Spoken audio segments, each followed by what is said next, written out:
November 1971, Peter Singer wrote Famine, Affluence, and Morality, a very famous paper where he argues that if you buy new clothes when there is a major world event occurring, like a famine, you are doing something that is against your duty as a human being, and that this behavior should not be permissible. So in the context of where he was coming from in 1971, there was a famine in Bengal because of a war with Pakistan, where 9 million people were stranded and starving. So in this time, Britain gave £15 million out of the £464 million, which were estimated to be needed to keep the 9 million starving refugees alive for 1 year. In context, Britain was spending another £444 million on high-speed transport at the same time. And Singer wants to know, why has the British government decided that 9 million people not starving to death was less important than high-speed transit? Kind of even more rhetorically shocking is the fact that Australia donated 1/12 the amount of money to Bengal as they did constructing the opera house that they were constructing at the same time. It's like, is an opera house 12 times more important than 9 million people starving to death? So his argument works on two main premises, and that is, one, suffering and death from lack of food, shelter, and medical care are bad, and two, if it is in our power to prevent something bad from happening without thereby sacrificing anything of comparable moral importance, we ought morally to do it. Those two are direct quotes from the essay. So he gives an example to illustrate this moral importance and sacrifice. And the example is the drowning child thought experiment. So let's say we have a shallow pool of water in which a child is drowning. You are on your way to work in your best suit to an important business meeting.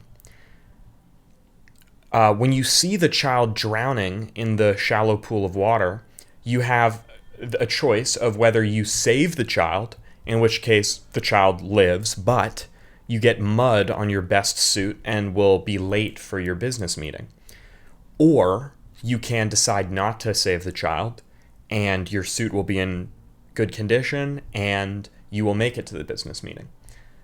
Singer is saying, like, it's obvious. You obviously save the child because, in terms of moral importance, a clean suit and timeliness in your business manners is less important than a life which can be saved somewhat effortlessly. And he compares the same thing to the opera house and the high-speed transit. The opera house is a nice suit. It's not the people of Australia are starving and this opera house is just what they need. But the Bengali, they need that money. You know what I mean? It is a matter of starving to death. And he sees this neglect as walking by the drowning child. But he understands that there's two differences between the starving child and the Bengal situation. Or excuse me, three things. Proximity, I'm going to call it the only savior clause, and the fractional obligation clause. So in terms of proximity, we could say the situation is different because the child is right in front of us, right? We're walking by the child, whereas Bengal is like halfway across the world, you know? The thing is that this doesn't hold moral weight. I could say that, the child, let's say the child was in Bengal, and I could, wade across muddy water and press a button and save the child. This is not a very creative thought experiment, but the point remains. It's clear that these differences in behavior between saving someone close and saving someone far are more predictive of what tends to happen. People tend to save people closer to them rather than people far from them. But this tendency doesn't hold moral weight. Then we have the only savior argument. If you're the only person that could save the child, then your obligation is way different than, the situation in Bengal when everybody in the world has the opportunity to help. The difference is that we could easily imagine a situation where there's a child drowning in a pool and you're walking by and there's 10 other people that are nearby that can see that the child is starving. But these 10 people aren't doing anything about it. So if you see 10 people who aren't doing anything about it, you don't say, oh, well, my obligation is the same as theirs. No, you say, I need this child not to drown, so I'm not going to let it drown. It's the same thing in Bengal. Oh, whoa, why doesn't France donate? It doesn't matter. What matters is that they aren't donating enough and you have the means to donate enough. And then we have the fractional obligation objection, which would say, let's say in the case of Bengal, everybody were to donate $5. If everybody donated $5, let's say this is true, then they would meet their goal. And they would be able, these people wouldn't starve to death and everything would be great. In this case, I would only owe $5 because I have this fractional obligation to these people, which is, a ratio of all the other people. It doesn't work. It's the same problem with the 10 people standing around. Your obligation is as much as you can do while continuing to cause more good than you are sacrificing. So in the same way, he gives the example of the new clothes, right? If I spend my disposable income on more modern, more fashionable clothes, even though I have working clothes that maybe don't look as nice, but I can still wear. When I spend that money on new clothes, rather than say donating it to Palestine or something for these people who are also starving, or Ukraine, right? These sorts of things. I am doing something that is not morally permissible because of this second clause. If it is in our power to prevent something bad from happening without thereby sacrificing anything of comparable moral importance, we ought morally to do it. The new hoodie is not of similar moral importance as, let's say it's a $40 hoodie. And that a ration is $3, 13 rations, right? I could give 13 meals to people who are starving, or I could get one hoodie. These are not of comparable moral importance. And I quote from Singer, we ought to give money away, and it is wrong not to do so. And this is the core point. It's not that it's good to donate to charity. Everybody knows that it's good to donate to charity. What Singer's saying is when you have disposable income and you donate it to charity, you are not doing something uniquely virtuous. You are doing your obvious duty as a human being. And in the same way, when people abstain from donating, they're not abstaining from going above and beyond.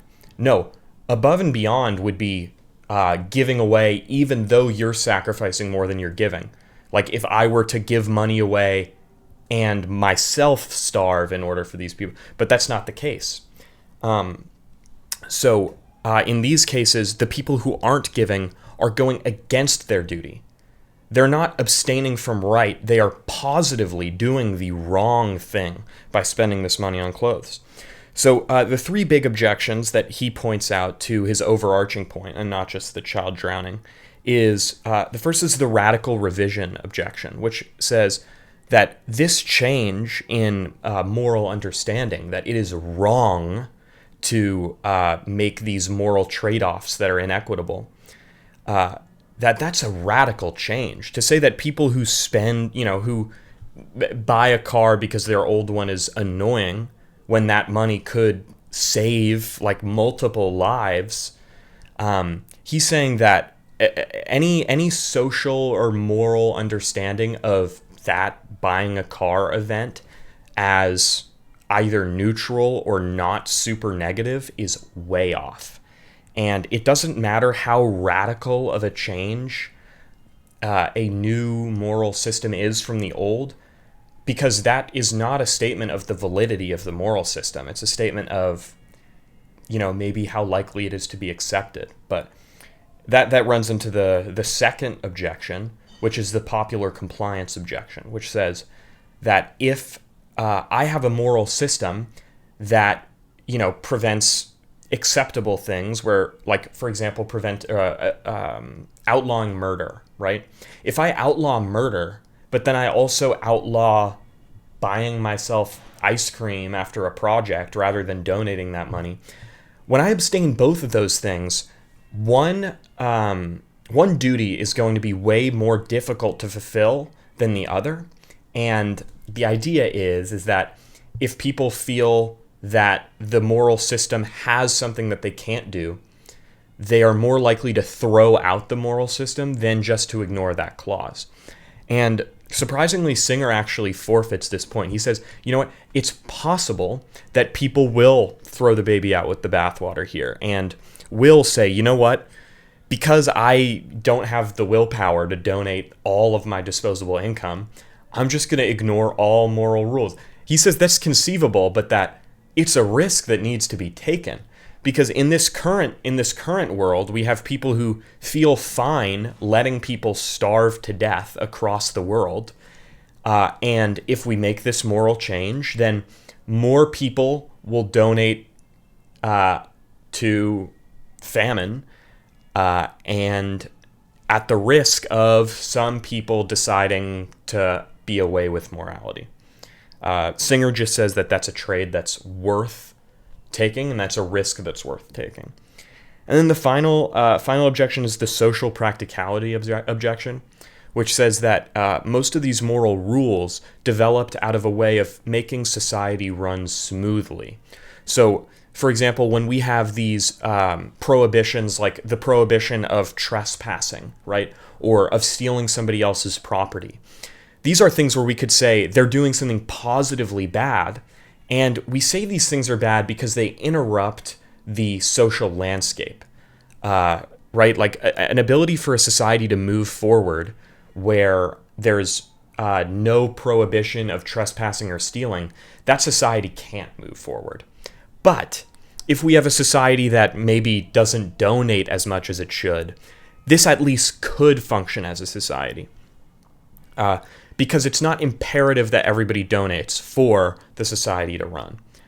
Singer says, as time has advanced and our ability to communicate and to transfer goods has changed drastically, the scope of our society has changed drastically too. So where before somebody would maybe only have the ability to help the homeless person that lived in their town, now we have the ability to help somebody all the way across the earth in a matter of minutes. You know what I mean?